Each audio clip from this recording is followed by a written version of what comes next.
Hi guys, this is Dan from Magic Pachinko with another short video on a vintage Pachinko machine. What else do I do, right? 1973 Nishijin Model B. Probably one of my favorite machines. I've done a lot of Nishijin Model Bs. I can do these things in my sleep. Nishijin was very, very good at keeping their process the same. So if you know how to do a Model B, um, there's just no variations in these things. They just made a zillion of these and they were all the same. And it's nice to know that there's that consistency. So it's rare that I have any kind of problems with a Model B. So this was a full restoration for the customer, playfield change, nails polished, rails taken off, so on. You know, you guys know how I do that. All the wood polyurethaned out. So let me get this thing turned around. Again, very consistent with the way that Nishijin did things. Pretty much the only change that you would see in the Model Bs was the placement of the lights. Sometimes the ball out lights would be up in here. The ball out light is over there. The jackpot light is behind the actual jackpot center feature.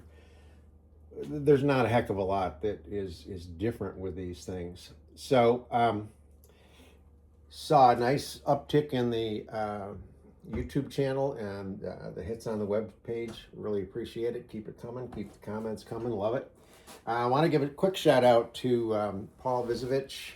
I'm hoping that's pronounced right. He is one of the monitors of a Facebook Pachinko page. He also does a lot of 3D printing of parts for Pachinko machines. And he was kind enough to make this for me. Put my name on there. And this is a 100 ball count tray. So you just take a whole bunch of Pachinko balls and throw them in there. And when they fill up all the holes, you know you have 100.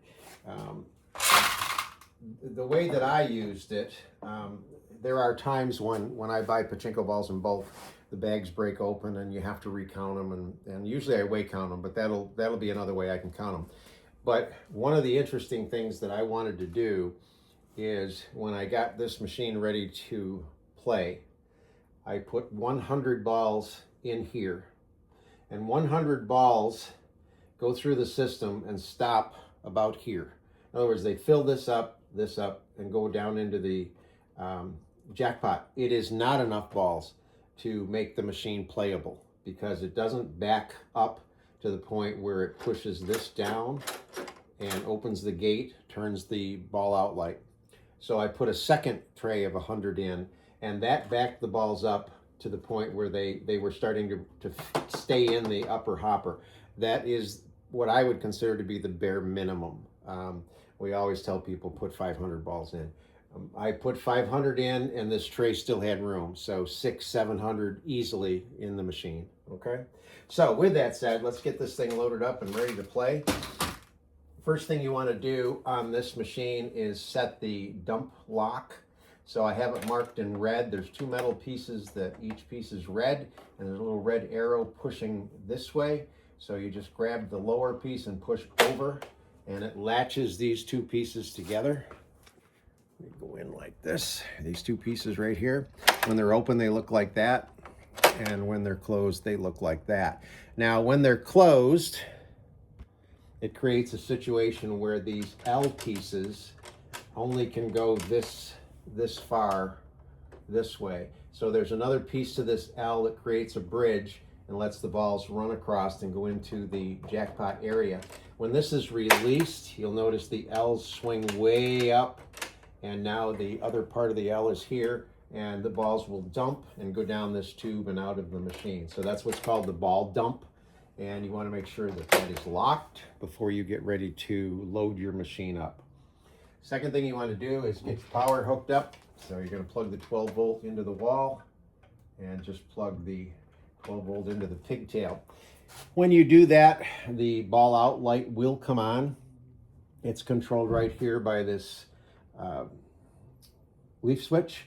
And what actually turns it off and on is whether or not there's balls pushing this down. If there's balls pushing it down, it lifts this heavy wire off the leaves and turns off the light. When it's not, it's in that position like that. So first thing you want to do is just simply take a handful of your pachinko balls and drop them in, and you want to make sure that the flow is correct. They're flowing all the way down to the jackpot, and that's where they're going to stop.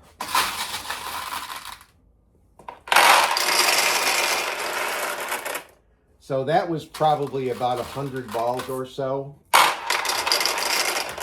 And you can see they queue up to about here, and the ball out light is still on. So again, I put 100 balls in it, the machine is still not functional.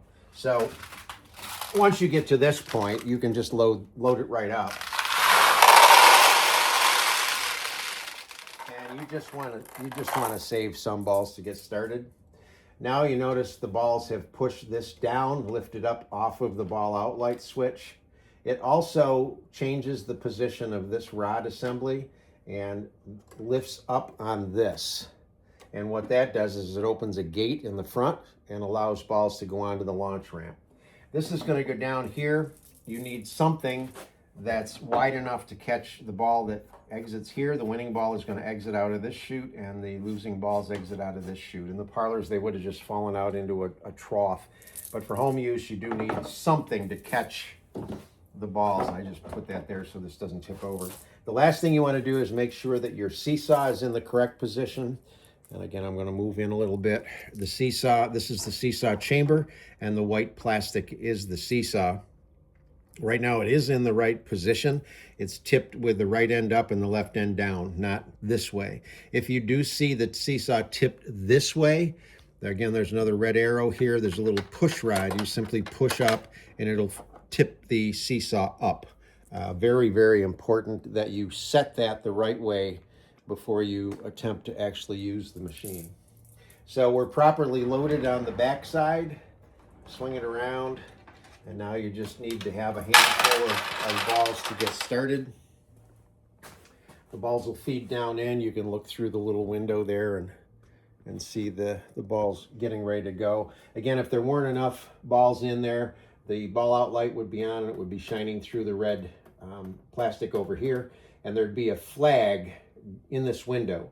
It's not there now because we got enough balls in there. But so to get started, you curl your fingers around the bottom of this finger rest, and you simply pull all the way down and then let go, and it will launch a pachinko ball.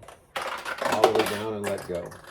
Now ideally, what you want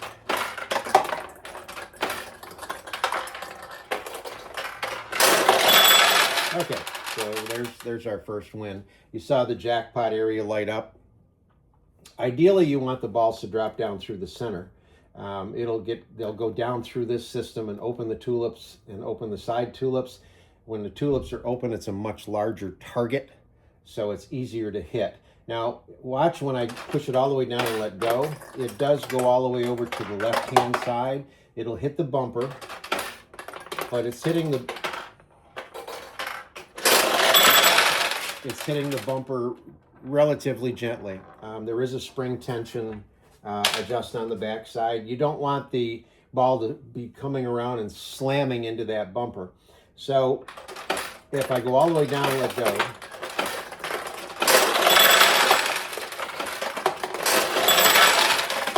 okay, so you do have tulips on the left side.